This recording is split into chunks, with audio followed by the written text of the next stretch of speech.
tema da live de hoje. Deus está no controle de tudo?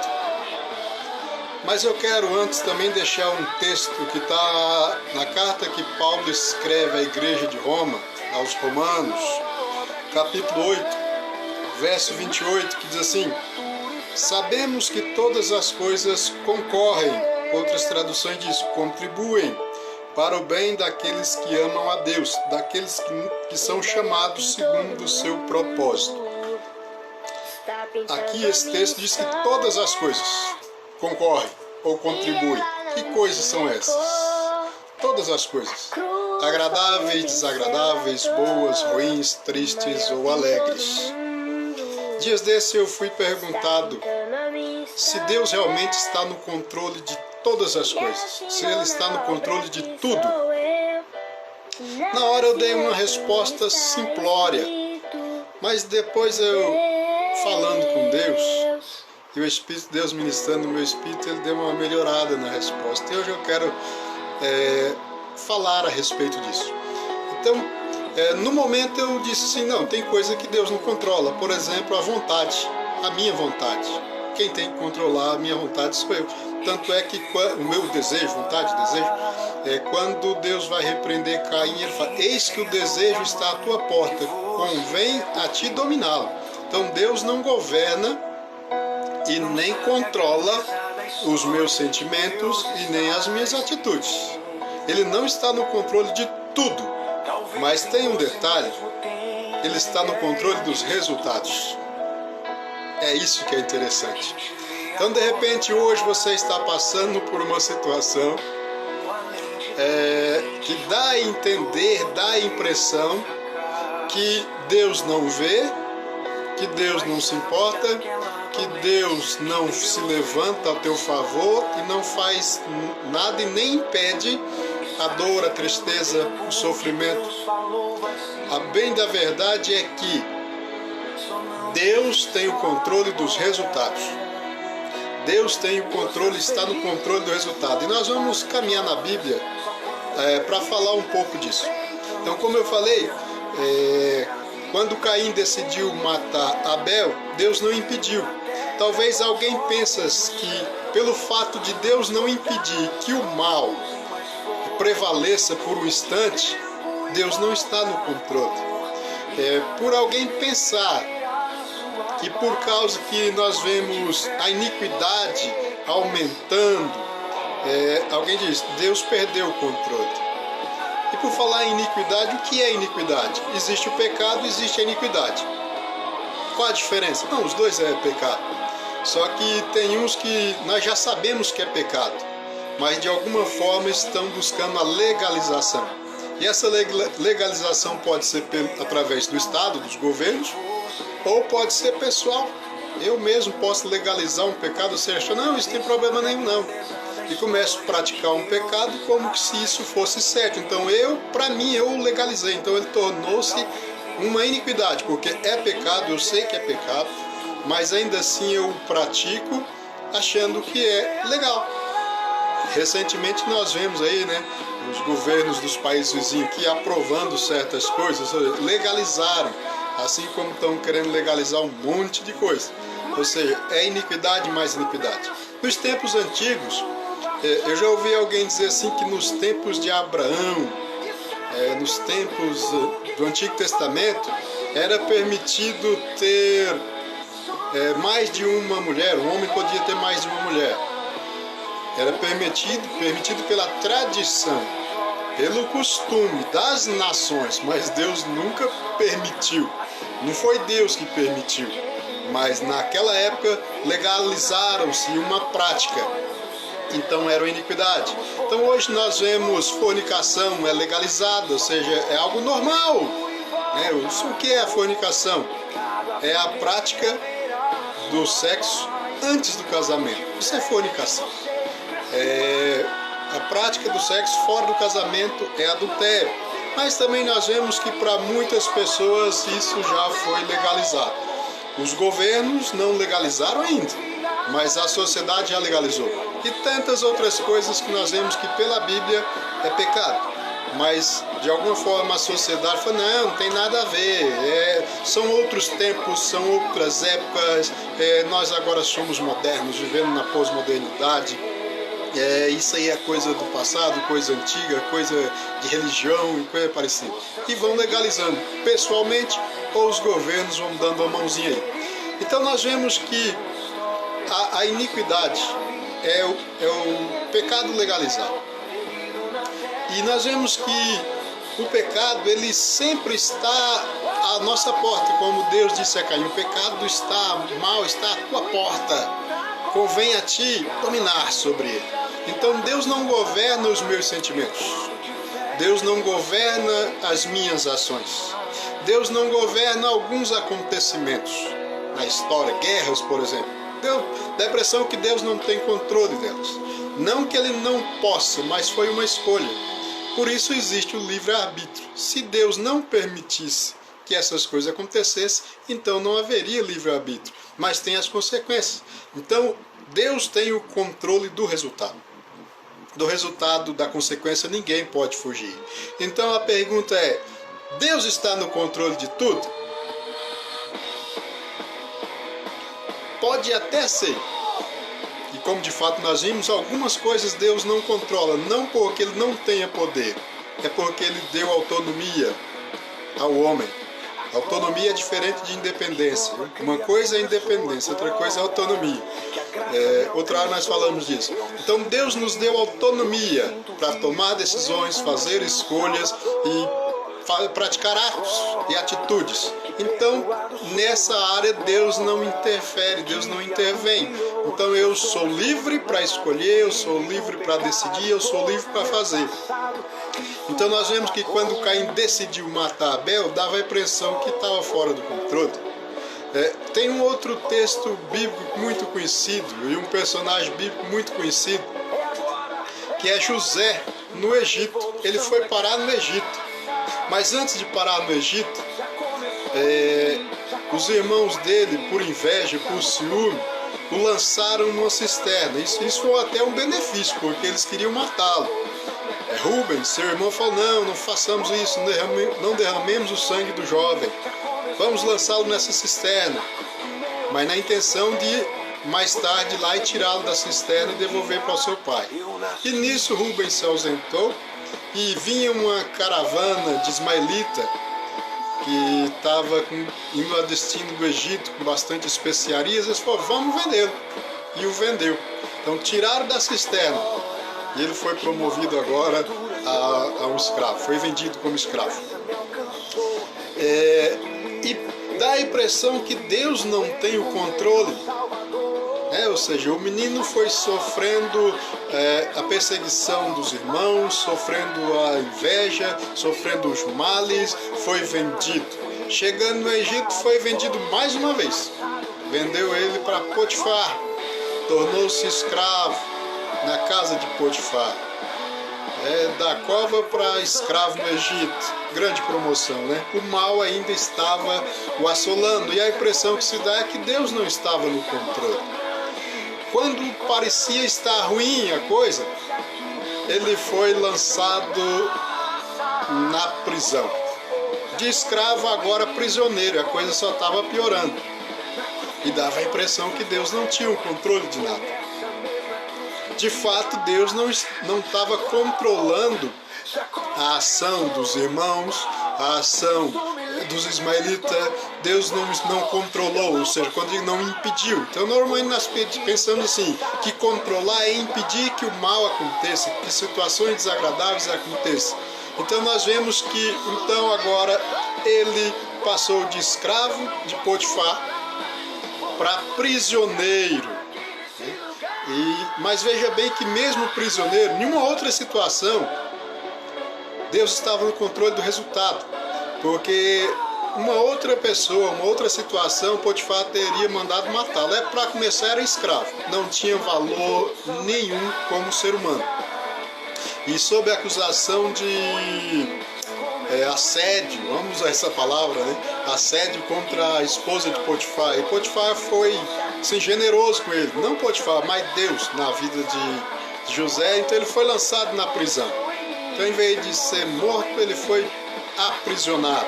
Mas a situação ainda estava fora de controle, vamos assim dizer. Dá a impressão que Deus não tinha controle. Mas Deus tem um plano. E o plano de Deus era fazer com que José fosse governador no Egito. Governar em tempos de fartura é fácil. Difícil é governar no tempo da escassez. Mas para isso Deus também tinha um plano. Então Deus, não foi Deus que levou José para o Egito. Não foi Deus que fez o mal contra ele. Mas Deus sabe das coisas antes que elas aconteçam. Já conhecia o coração de José antes que ele fosse formado. Já conhecia tudo que haveria de acontecer lá no futuro. Então Deus só fez o seguinte, deu sonhos para José. Ele teve sonhos. Primeiro ele sonhou com feixes de trigo, que 12 feixes de trigo se dobravam diante do feixe dele. E depois ele sonhou que o sol e a lua e 12 estrelas se dobravam diante dele. Ou seja, aliás, 12 não, 11 estrelas, né? Que eram os seus irmãos, o sol e a lua, o pai e a mãe, e o pessoal começou a ficar meio perturbado com isso. E começaram a fazer ações, planejamento para tirar-lhe a vida, para botar um fim nos seus sonhos. Na verdade, os sonhos eram de Deus, não era de José. Deus só revelou a José o que ele seria lá na frente. José não sabia o caminho, mas ele confiava no resultado. Então, de repente, o que está acontecendo comigo e com você são coisas desagradáveis, coisas que machucam, ferem, muitas vezes traz ansiedade, preocupação. Os acontecimentos estão te ferindo, ou não está acontecendo, está tudo parado, era para você estar colhendo e a colheita não vem, o resultado não aparece. Então nessa hora parece que Deus não faz nada, que Deus não se importa, que está tudo fora do controle. Dá a impressão que o inimigo tomou conta, que o adversário prevalece. Aonde está Deus? Parece que Deus não está no controle. Mas uma coisa eu digo para você, Deus está no controle do resultado. Deus não controla os sentimentos, os pensamentos, os acontecimentos e as ações das pessoas, porque Ele nos deu liberdade para isso. Mas Ele tem um compromisso com o resultado. Então, quando Ele deu o sonho a José, Ele já estava profetizando na vida de José que ele seria levantado, que Deus o engrandeceria. O caminho por onde ele passou era um caminho de dor e de tristeza, mas ele confiava no resultado, porque ele confiava que o resultado está sob o controle de Deus. Então, de repente, está acontecendo coisas na tua vida que, olhando, dá a impressão que Deus não está no controle. E eu digo para você, Deus não controla tudo. Nem tudo está no controle de Deus. Mas tudo está sob a supervisão de Deus. E como nós lemos em Romanos 8:28, que todas as coisas contribuem para o bem daqueles que são chamados por Deus, né? Todas as coisas contribuem para o bem daqueles que amam a Deus e são chamados segundo o seu propósito. Nós vemos que José é um exemplo disso. Deus tinha um propósito na vida de José, que através da vida dele, ele salvaria uma nação, ou seja, as nações ao redor ali do Egito, e principalmente a descendência de Abraão. E ele precisava de um homem para governar em tempos de escassez. Mas para chegar lá no Egito, ele primeiro teve que ir para a cova. Se fosse eu, você já ia começar a murmurar. Com certeza ele chorou sem entender, sem compreender, sem ter noção do que ia acontecer. Mas ele confiava no resultado que, embora as circunstâncias eram adversas, o inimigo o perseguia, mas ele confiava que o resultado ainda está nas mãos do Senhor. Então, o que eu digo para você é o seguinte: confie no resultado. As circunstâncias, os acontecimentos, na minha e na tua vida, eles podem até ser desagradáveis, podem até ser de dor, de perda, mas confia que o controle do resultado está na mão de Deus. Então José foi lançado na cova, da cova foi vendido para uma caravana de ismaelita, depois vendido para Potifar como escravo, depois foi lançado na cova, para depois tornar-se governador no Egito. Então o que Deus tinha em mente era o resultado, fazer dele governador no Egito e fazer dele um administrador em tempos de escassez. Então, por tudo que ele passou, foi formando o caráter, formando o administrador, formando o servo, o líder que ele precisava ser. Então Deus não impediu, e dava a impressão que estava tudo fora de controle. Mas José só permaneceu porque ele acreditava que o resultado, ou seja, no final, tudo dá certo. Eu costumo dizer muito essa frase, eu até adaptei ela, no fim tudo dá certo. Se não está dando certo, é porque não chegou o fim ainda. Então muitas coisas aconteceram na vida de José. E tristezas e mais tristezas, dores e mais dores. Mas ele tinha certeza de uma coisa: no fim tudo dá certo. Se não está dando certo, é porque ainda não chegou ao fim. Por isso, permaneça, prossiga, fica firme. Então nós vemos que o resultado estava garantido, porque Deus tem o controle do resultado. Outra situação, vamos lá. Davi foi ungido rei de Israel, mas até ele assumir o reinado, uns arriscam aí ter passado 20, até mais de 20 anos, né? No dia que ele foi ungido até o dia que ele assumiu o trono, foram 20 e poucos anos até ele assumir o trono de Israel. Nesse período ele enfrentou filisteus gigantes, ele enfrentou muita gente, até o próprio rei Saul queria matá-lo e ele teve que fugir, se esconder entre os filisteus, passou por muitas situações, mas todas aquelas situações que pareciam estar fora de controle. E de fato, Deus não estava controlando, mas o controle do resultado Deus estava assegurando. Então ele foi lançado de um lado para o outro, de uma cidade para outra, de um país para o outro, foi empurrado, encurralado, perseguido, quase morto. Mas no fim, Deus disse que ele seria rei sobre Israel e ele tornou-se rei sobre Israel. Então tem coisas que Deus não precisa fazer. Ele não faz, ela vai acontecendo. Eu me lembrei de uma história aqui.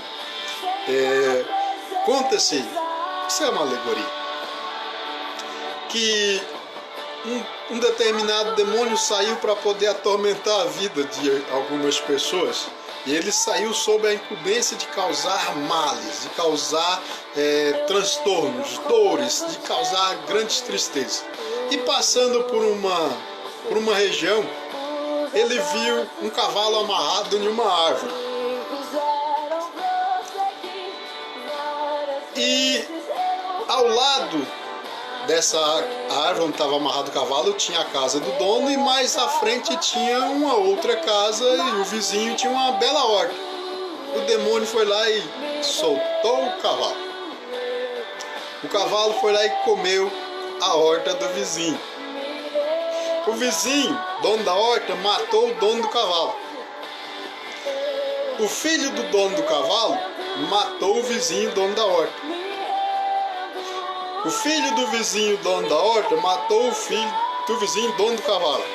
Para resumir, chegou a polícia, foi todo mundo parar na delegacia e o demônio voltou a prestar contas do seu trabalho e foi aplaudido, elogiado a sua eficiência em tão pouco tempo, ter causado tanta confusão, tanta morte, tanta dor, tanto sofrimento, e perguntaram para ele o que é que ele havia feito, assim, qual foi a estratégia. Foi: eu só soltei o cavalo, o resto foi eles que fizeram.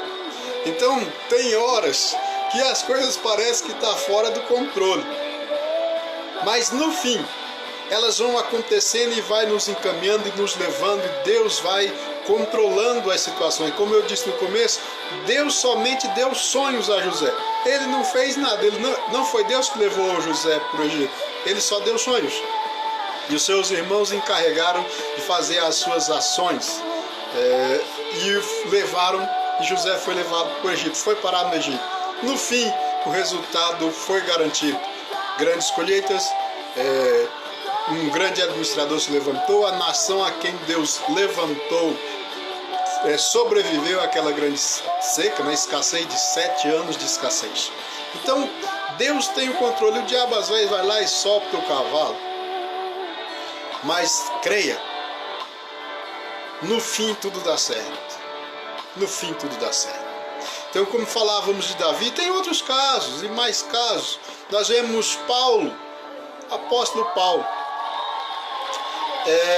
Deus, quando fez o chamado a ele e ainda disse a Ananias: convém que ele pregue o evangelho entre os gentios, entre os reis, entre os príncipes, entre os grandes. Ou seja, Deus estava fazendo um chamado na vida de Paulo, e que ele pregaria a reis, ele pregaria a governadores, ele pregaria aos grandes, aos nobres, e pregaria aos gentios também.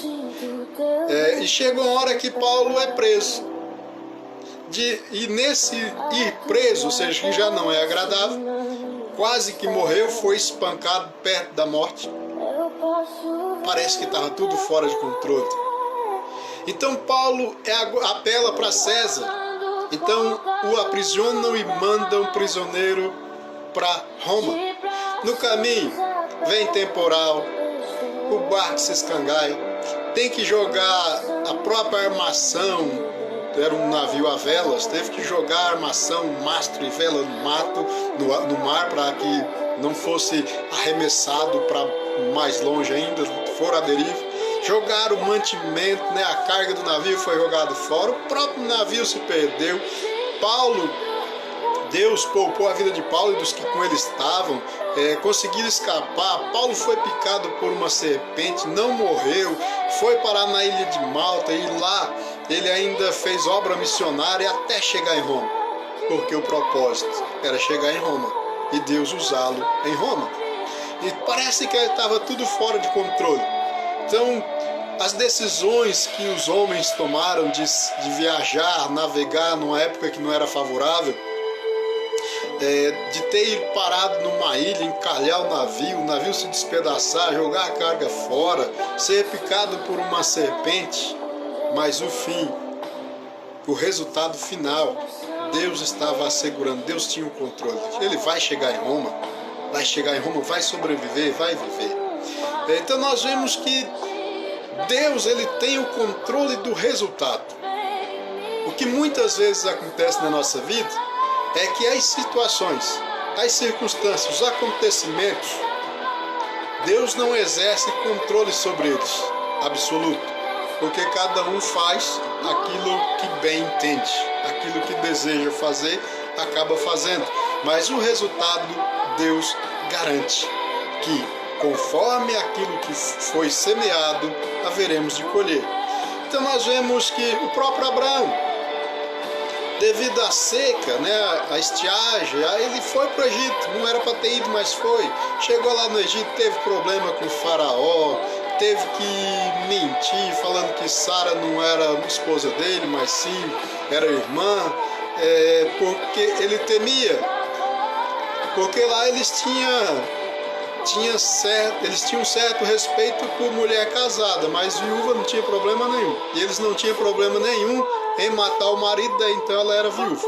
Agora, o adultério eles eram contra. Então eles não se envolviam com mulher casada.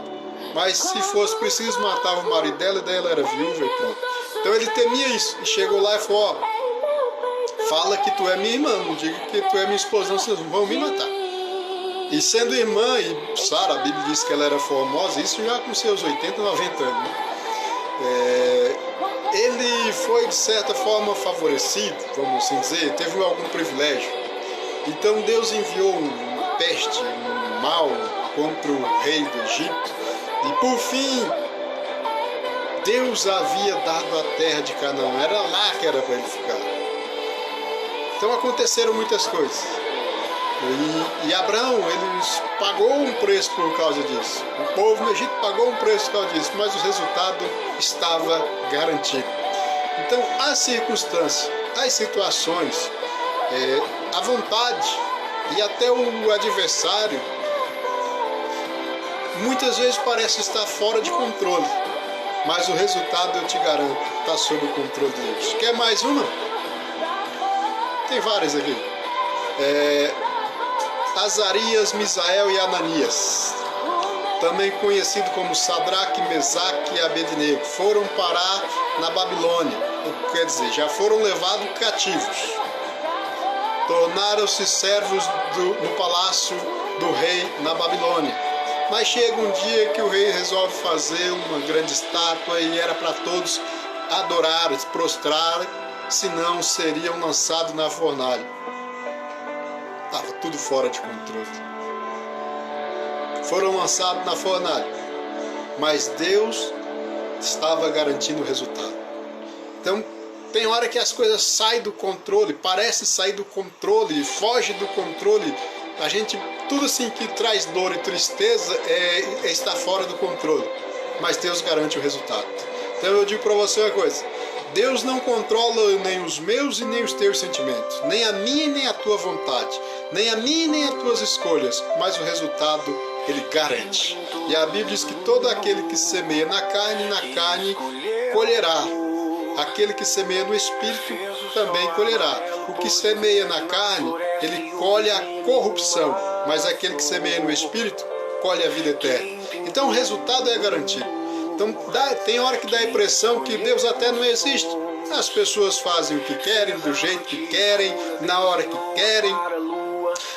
Parece que Ele não se importa. Ele se importa. Ele se importa com o resultado, mais do que tudo. Porque Ele nos dá o livre-arbítrio de fazer as escolhas, de tomar as decisões, de agir, mas o resultado é garantido. Então, conforme nós lemos aqui em Romanos, deixa eu ler aqui de novo. Sabemos que todas as coisas concorrem para o bem daqueles que amam a Deus, daqueles que são chamados segundo o seu propósito. Então, segundo o propósito de Deus na nossa vida, todas as coisas concorrem ou cooperam. Algumas traduções dizem cooperam para o bem daqueles que amam a Deus. Então os acontecimentos podem ser até tristes, desagradáveis, dolorosos, dá a impressão que está fora de controle, mas uma coisa de Deus tem o controle do resultado. Alguém até pode tomar a decisão de tirar a vida do outro. Deus não impede. Deus não impede.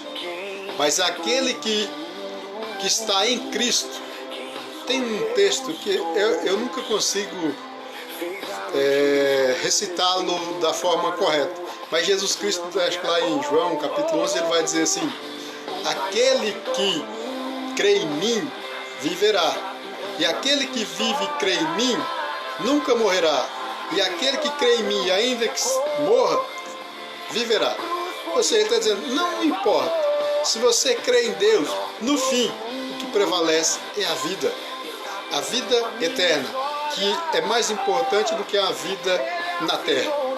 E às vezes, por não conhecer a eternidade, tudo que nós conhecemos é a terra. Para nós, muitas vezes, as maravilhas, as belezas, as delícias que nós conhecemos são da terra. Mas o dia que nós tivermos a revelação das riquezas, das belezas e das maravilhas da eternidade, isso aqui é nada. É aquilo que Paulo diz. O viver para mim é Cristo e o morrer é lucro. Porque se eu vivo, eu estou com Cristo. E se eu morro, com Ele eu estarei. Então Paulo, chega uma hora que ele disse que ele abriu mão de tudo e reputou como perda por aquilo que é excelente, ou seja, o reino de Deus, a vida eterna, os céus, a glória, Cristo, ser templo do Espírito Santo.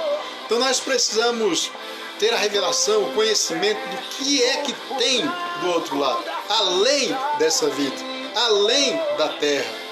Porque se nós olharmos somente para a terra, e a Bíblia vai dizer, Paulo também vai dizer assim, que aquele que espera em Cristo somente nesta vida é o mais miserável. Ou seja, porque por mais belas, por mais maravilhosas que são as coisas aqui, por mais prazerosas e deliciosas, elas não se comparam. Não se comparam com o que há nos céus.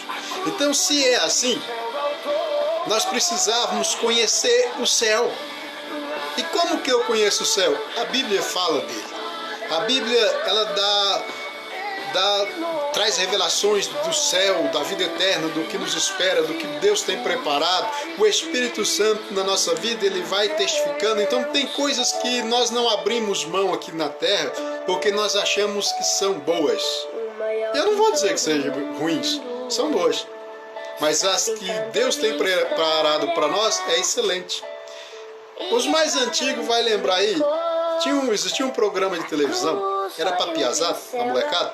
Eles entravam na gabine, colocavam um fone no ouvido e o apresentador tinha vários prêmios. E às vezes era para se aceitava trocar ou não. E às vezes o prêmio começava com um brinquedo de plástico. Você troca esse brinquedo de plástico por uma bicicleta? E acendia uma luz e quem estava lá, sem saber do que se tratava, tinha que dizer sim ou não. E teve muita gente, né? Trocou uma bicicleta por um brinquedinho de plástico, teve gente que trocou bicicleta por videogame, teve gente que trocou... Ou seja, no final das contas, a escolha era feita às escuras. E muitas vezes é isso que está acontecendo. Não o escuro porque Deus não nos revelou. É o escuro porque eu não conheço. E às vezes eu estou fazendo a escolha errada.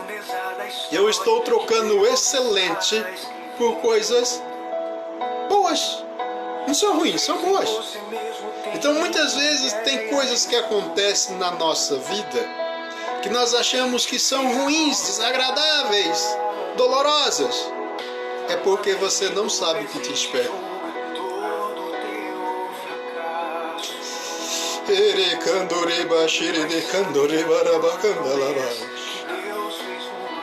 Porque se você conseguisse entender e perceber o que Deus tem preparado, nós não nos abalaríamos com as coisas que acontecem enquanto estávamos aqui. Veja bem, Deus deu a José uma visão, um vislumbre do que o aguardava. Os irmãos se dobrando diante dele, ele sendo exaltado.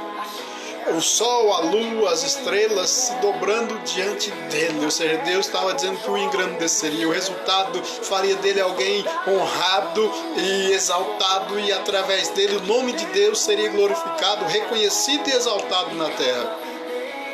Por isso, ele não trocou nada e nem desistiu. Embora uma vida de muitas perdas, muitas tristezas, muitos sofrimentos, muitas dores, mas ele carregava com ele uma promessa de que Deus o honraria na terra. Aí Jó se levanta e diz: eu sei que o meu Redentor vive e por fim se levantará sobre a face da terra. E o salmista vai dizer: por fim eu louvarei ao Senhor na terra dos viventes. É confiança no resultado. É confiança no resultado. É confiar que Deus tem controle do resultado. Embora as circunstâncias, as situações, os acontecimentos sejam desagradáveis, Ele confia no resultado.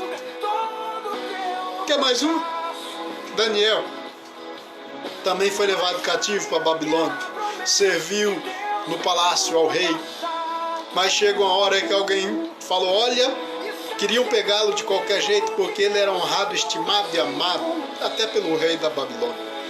E a inveja, queriam destruí-lo e matá-lo, e sabia que ele era um homem de oração, que buscava a Deus, que se dobrava diante de Deus 3 vezes ao dia em oração, e prepararam uma armadilha e baixaram um decreto. O rei assinou sem saber o que era a intenção, dizendo que durante 30 dias ninguém deveria fazer orações ou petições a ninguém, a não ser ao rei. Então, se alguém tivesse que pedir alguma coisa, tinha que ser ao rei. Se alguém tivesse que suplicar, se curvar, adorar, implorar, era ao rei e mais ninguém. E o quem o fizesse seria lançado na cova dos leões.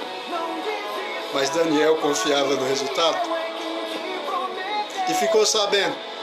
Então ele pôs-se de joelhos, conforme sempre fez. Então foi lá e deram um flagrante nele e levaram diante do rei. E o rei não teve outra escolha, porque a palavra não volta atrás. E por mais que o rei gostava e amava Daniel, falou: me desculpa, Daniel, mas leia. E o lançou na cova. E Daniel passou a noite na cova com os leões. Sabe por quê? Porque ele confiava no resultado. A situação parecia que estava fora de controle. Parece que Deus não controlava, e de fato não, a decisão, a intenção, o mal, o adversário. Deus não tinha o controle sobre o inimigo. Deus estava preocupado e está preocupado com o resultado. E lá na cova, Daniel foi homem honrado e honrou a Deus, e Deus honrou Daniel. E o resultado foi favorável. Sabe por que muitas vezes nós não desfrutamos o melhor de Deus?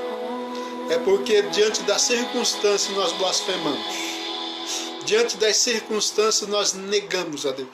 Diante das circunstâncias nós negamos a fé.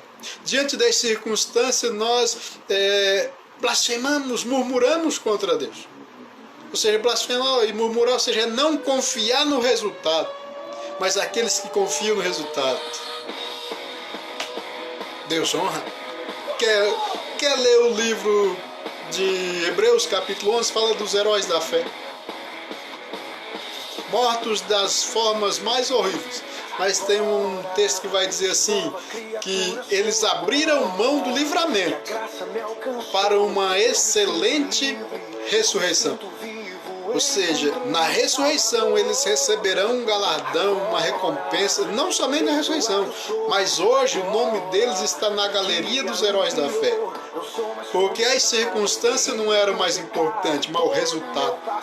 Então hoje o que eu preciso, que você precisa, é confiar no resultado. Que Deus tem o controle do resultado, que todas as coisas cooperam para o bem daqueles que amam o Senhor, daqueles que são chamados segundo o seu propósito. E Deus nos chamou para vencer. Quando eu digo vencer, não é vencer aqui na terra, não é ser bem sucedido aqui, não, é vencer nas regiões celestiais. É vencer no reino espiritual. É vencer a tribulação que há no mundo espiritual, as perseguições que há no mundo espiritual. É confiar em Deus, é crer que Ele tem o controle do resultado. E tem tantos outros, né? Nós falamos de Paulo, nós falamos de Daniel, nós falamos de Misael, Azarias, Ananias, falamos aí de Abraão, nós podemos falar de Jacó, de Isaac, nós podemos falar de Ana também. Ana confiou no resultado. Estava tudo dando errado, mas ela fez uma oração confiante e o resultado foi garantido. Está aí outra situação. Deus precisava de um homem, precisava de um sacerdote. E Deus sabia que do ventre de Ana nasceria esse. E a Bíblia vai dizer que Deus fechou o ventre de Ana, ou seja, Deus não obrigou e nem forçou nada, Ele só foi lá e impediu Ana de ter filhos, até que ela fosse empurrada para uma decisão. Ela só precisava de uma situação onde ela fosse quebrantada para poder fazer a oração certa. Então tem coisas que acontecem na nossa vida que é para nós fazermos a oração certa. Mas só faremos a oração certa se o Espírito de Deus estiver em nós. A Bíblia vai dizer que o Espírito Santo de Deus intercede por nós com gemidos inexprimíveis, porque nós não sabemos orar como convém, mas Ele intercede por nós. Então eu preciso andar em comunhão íntima com o Espírito Santo. Então as circunstâncias vão surgindo, e o Espírito Santo de Deus vai me dirigindo a você, e até as orações Ele vai inspirando, até fazermos as orações certas para ter os resultados certos. Mas se eu me desesperar, se eu olhar para as circunstâncias, se eu olhar para os acontecimentos, eu vou me desesperar pensando que está tudo fora de controle. Mas uma coisa eu digo, Deus tem o controle do resultado para aqueles que confiam no resultado. Deus tem o controle dos resultados. As circunstâncias, não. Deus não controla todas as circunstâncias. Isso não quer dizer que Ele não tenha poder para controlar, A questão é que Ele deu a nós o livre-arbítrio, o poder de escolha, o poder de decisão, o poder de agir. De repente, as tuas escolhas, as tuas decisões e as tuas ações têm sido desastrosas e trazido consequências danosas e tristes. E às vezes as pessoas oram assim e falam: Senhor, seja feita a tua vontade. Tá aí um negócio interessante. Deus não faz a vontade dele na minha vida. Não. É eu que faço a vontade de Deus. Eu preciso descobrir qual que é a vontade de Deus e vou lá e faço. Então, na oração que Jesus Cristo ensinou, ele diz: seja feita a tua vontade. Ou seja, ele não estava dizendo para Deus fazer, mas ele estava dizendo para nós que nós precisamos conhecer qual que é a vontade de Deus. Porque senão eu vou fazer a minha. E se eu fizer a minha, pode ser uma escolha errada, que me leve para longe, que me leve para o mal, que me leve para a perdição. Mas se eu conheço a vontade de Deus e a faço e a pratico, então Deus tem o controle do resultado.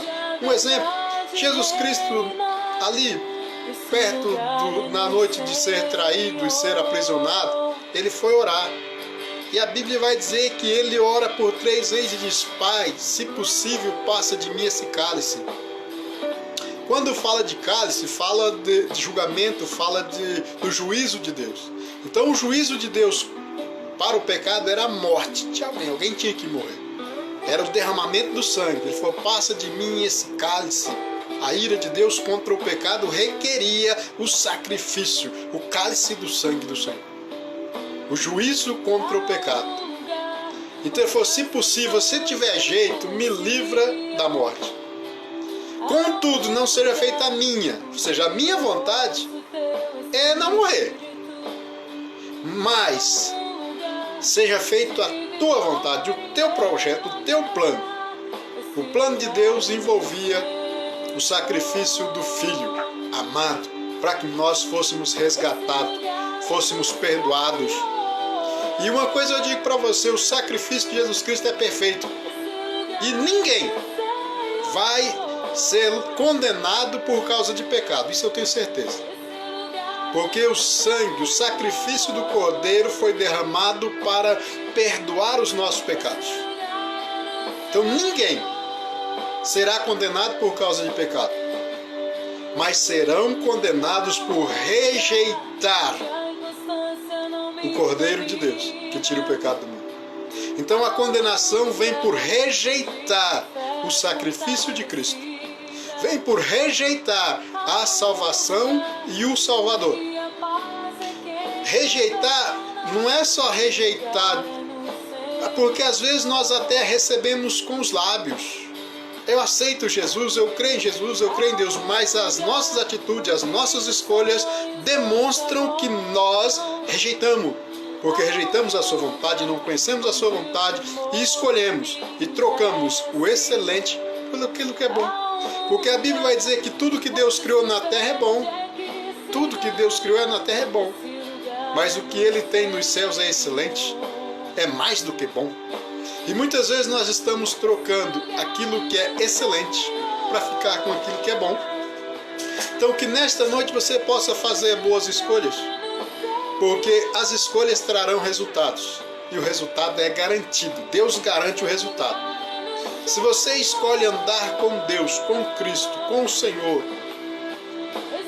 as bênçãos, as vitórias, os céus e a glória te aguardam. Mas se você escolhe andar nos teus próprios desejos, nos teus próprios caminhos, rejeitando, há um juízo que os espera. Eu já entreguei a minha vida para Cristo. Eu creio no resultado. Eu confio no resultado. Ainda que Paulo chega até a dizer assim que o que Deus tem preparado por nós não se compara nem com as aflições. Ou, em outras palavras, as aflições, por mais dolorosas e tristes e por mais cruéis que seja, tipo a morte dos discípulos de Jesus Cristo, espancado, apedrejado, esfolado vivo, arrastado pelas ruas, decapitado, ou seja, a morte mais cruel, mais dolorosa, crucificado, queimado, não compara.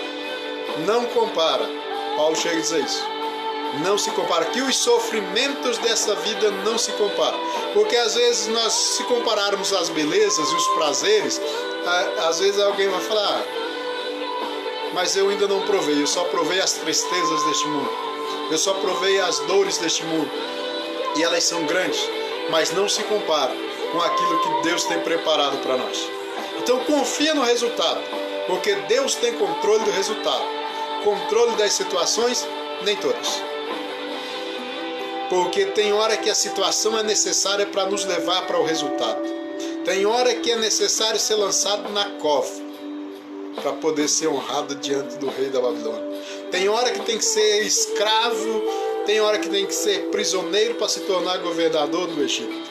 Porque Deus tem controle do resultado. Então as circunstâncias vão acontecendo e Deus vai encaminhando para o melhor resultado. Deus tem controle de tudo? Dos meus sentimentos Ele não tem. Da minha vontade Ele não tem. Das minhas ações Ele não tem. Mas Ele tem controle do resultado. E tudo que eu plantar, eu colherei. Tenha certeza disso. E tudo que Deus tem preparado por ti, não vai ser as adversidades que vão impedir que o melhor de Deus aconteça na tua vida. Então receba isso no teu espírito. Confia no resultado. Creia que Deus garante a você o melhor resultado se você permanecer nele, crendo e confiando que Ele é aquele que cuida de ti. Confia no Senhor. Entrega teu caminho. O salmista vai dizer, acho que é Salmo 37. Entrega teu caminho ao Senhor. Confia nele. No mais Ele tudo fará. Confia no Senhor. Deleita-te no Senhor e Ele concederá o desejo do teu coração. Salmos, acho que é 37 ou 35. Eu guardo o texto, o livro e o capítulo, nem sei. Então, se eu confio no resultado, as adversidades não vão me impedir de alcançá-lo. Se eu confio naquele que garante o resultado, não vai ser a circunstância que vai me tirar da presença do Senhor. Não vai ser a adversidade, não vai ser o problema, não vai ser a dor, não vai ser a morte. Paulo vai dizer aos romanos que nada nos separará do amor de Deus. Nem os anjos, nem a morte, nem o inferno, nem a profundidade, nem a altura, nem a largura, nada nos separa do amor de Deus se nós verdadeiramente estivermos nele. As circunstâncias, pessoas, seja lá o que for, não nos tirará da presença do Senhor. Então confia nisso, acredita nisso. Está difícil, está dolorido, confia no resultado, confia naquele que garante a tua vitória. Permaneça firme e fique firme no Senhor. Não se entregue, não desista. Então nós vemos que aqueles que venceram, aqueles que se tornaram os heróis da fé, aqueles que se tornaram até mártires, mas foi porque eles permaneceram firmes e as circunstâncias não os tiraram do seu objetivo. Então, quer ser um vencedor? Primeira coisa, não se entregue, não desista, não se desespere. Está ruim para você? Confia no resultado, confia naquele que garante o resultado. Então permaneça, porque a tua vitória, a nossa vitória será grande, em nome de Jesus. Que Deus abençoe você, que Deus abençoe a sua casa, que Deus abençoe a sua família, agora e sempre.